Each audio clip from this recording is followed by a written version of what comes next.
Today's review is brought to you by UKMR. Visit UK Mobile Reviews to find the latest in the world of technology.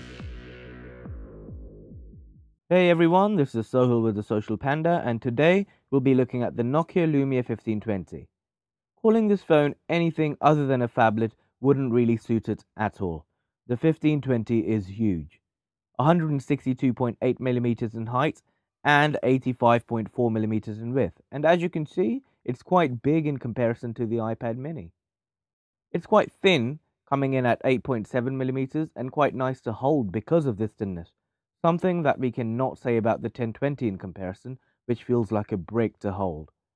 The 1520 comes with a nano SIM as well as a micro SD card slot. This, along with the 32GB of phone storage, means that it can hold a massive 96GB of anything really.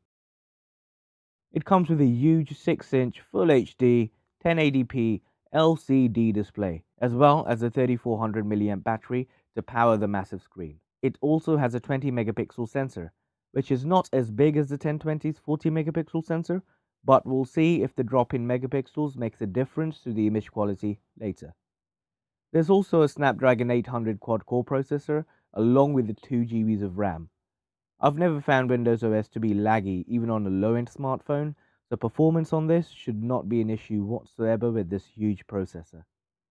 Nokia really know how to make beautiful phones.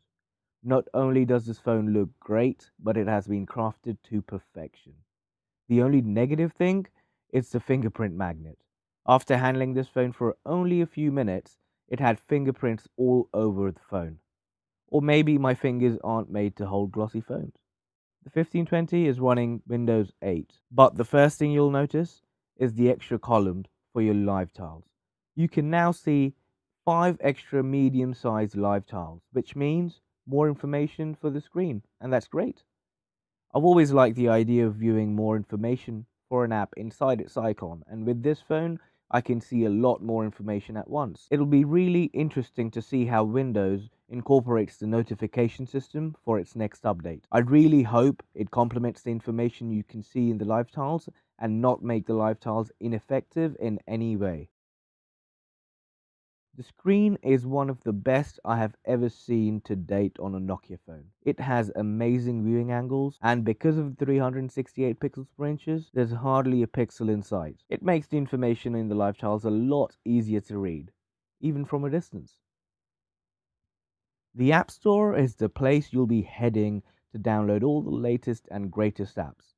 Unfortunately, there aren't many of these in the App Store.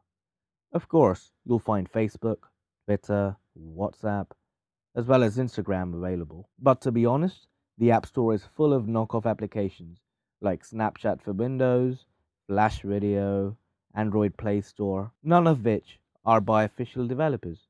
Not to mention the YouTube app fiasco that took place last year. And this is what disappoints me most about Windows Phone. They've now gained a significant share in the smartphone market, but the majority of developers are still not porting their apps onto Windows 8. Maybe these developers don't want to develop for Windows Phone, or it really is hard to port apps over to Windows 8. There's definitely a reason behind the lack of well-known developers making apps on the Windows Phone. I think Microsoft need to work with some of the developers to gain an even bigger market share in the smartphone market, because not many people will be moving over to Windows Phone if they can't play their favorite new game. The apps that you do find do a really good job of keeping you busy. Internet Explorer may not be the best browser available on your PC, but on mobile, it does a great job. It's super speedy, and there's no lag whatsoever when browsing an image-heavy page.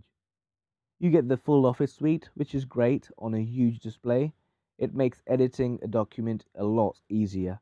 Netflix can be found on anything nowadays, and you can find it on Windows Phone too. Watching Breaking Bad is that much better on a 6-inch screen. BBC iPlayer, on the other hand, has not been easy to find on a Windows Phone. After months of ignoring Windows Phone, they finally made an app available to the public in May 2013. And of course, the app doesn't have added functionalities that you can find on the iOS or Android phones, such as downloading TV shows onto the phone. But I think this is a good start nonetheless. The collection of games available in the App Store is not huge, but I did find enough good games to pass the time. Not to mention Halo Spartan Assault, which is a must for any Halo fan. And as you can see, the phone has no trouble whatsoever running Temple Run 2, and it shouldn't, to be honest. Twitter looks great. It's easy to use and is a lot less decluttered compared to what you'd find on other mobile operating systems. Facebook, on the other hand, gives you the same experience that you would find on an Android phone. And that is great for potential movers because that's one less app they have to get used to on a Windows phone. Instagram. Now, this is the app that's caused much havoc by not being available on the Windows phone, and it's finally now there for you to download. It has the same interface that you'll find on the other platforms, but of course there's no video option yet, but it's coming very soon. Instagram is no use if your phone cannot take beautiful images, and boy does this phone take good images. The phone comes preloaded with a bunch of camera apps, but the one that stands out is the Nokia ProCam. Not only does it let me have complete manual control, but it stores these images in RAW. Yes, RAW images. This feature gives me the ability to make the images even better using a photo editing software later. You could edit photos using the in-house Nokia Creative Studio, create a collage, provide different filters, adjust color balance, brightness, etc. But who would do that when you have RAW images? This camera has been made with a pro photographer in mind.